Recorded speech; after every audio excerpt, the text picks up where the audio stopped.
ஆண்டவரால் ஆசீர்வதிக்கப்பட்ட அருமையான தேவ ஜனங்களே, இன்று வாசிக்கக்கூடிய தலைப்பு என்னவென்றால் பிறருக்காய் ஜெபித்தல்.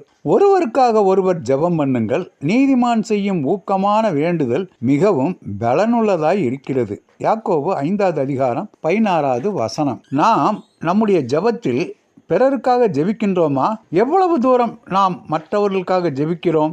மழை பெய்யக்கூடாது என்று எலியா கருத்தாக ஜெபித்தார். 3½ ஆண்டுகள் மழை பெய்யவில்லை. இந்த ஜெபம் மற்றவர்களுக்கான ஜெபம்தான். தேவன் அந்த ஜெபத்தை கேட்டு மழையை நிறுத்தி வைத்தார். 3½ ஆண்டுகளுக்கு பிறகு மழை பெய்ய வேண்டும் என்று ஜெபித்தார். மழை பெய்தது.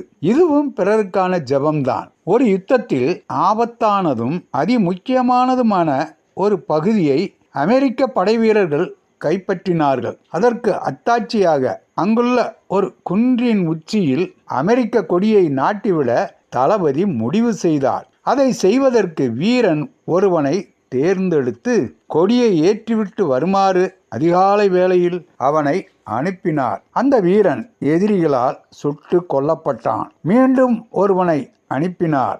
அவனையும் சுட்டு கொன்று விட்டார்கள். மறுபடி ஒருவனை அனுப்பினார். அவனையும் கொன்று விட்டார்கள். இவ்வாறு 3 வீரர்கள் மாண்டவுடன் படைத்தலைவன் கவலையோடு இனியும் வீரர்களை இழக்க மாட்டேன் என்று கூறினான். அப்போது இளைஞனான ஒரு வீரன் அவரிடம் வந்து, படைத்தலைவரே, அங்கு சென்று நான் நமது கொடியை ஏற்றி வருகிறேன். ஆனால் இப்பொழுது அல்ல, மாலை 4 மணி வரை நீங்கள் காத்திருக்க வேண்டும் என்று கேட்டுக்கொண்டான். அப்படியே மாலை 4 மணி ஆனவுடன் அந்த வீரன் கொடியை ஏற்றிவிட்டு பத்திரமாக திரும்பி வந்தான். எதிரிகளால் அந்த வீரனை சுட்டு கொல்ல முடியவில்லை. மற்ற வீரர்கள் அவனிடம், எப்படி இது உன்னால் முடிந்தது என்று கேட்டனர். ஏன் 4 மணி வரை காத்திருந்தாய் என்றும் கேட்டார்கள். அதற்கு அவன், என் அம்மா சரியாக 4 மணிக்கு எந்த வேலையானாலும் அதை விட்டுவிட்டு எனக்காக ஜெபிப்பார்கள் என்று கூறினானாம். யாக்கோபு சொல்கிறார், உங்களில் ஒருவன் வியாதிப்பட்டால் அவன் சபையின் மூப்பர்களை வரவழைப்பானாக.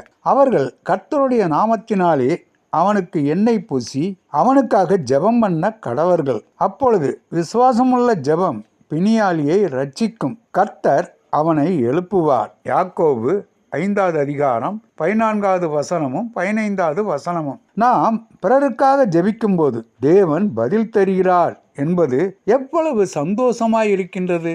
ஆண்டவர் தாமே நம் அனைவரையும் ஆசீர்வதிப்பாராக. ஆமேன்.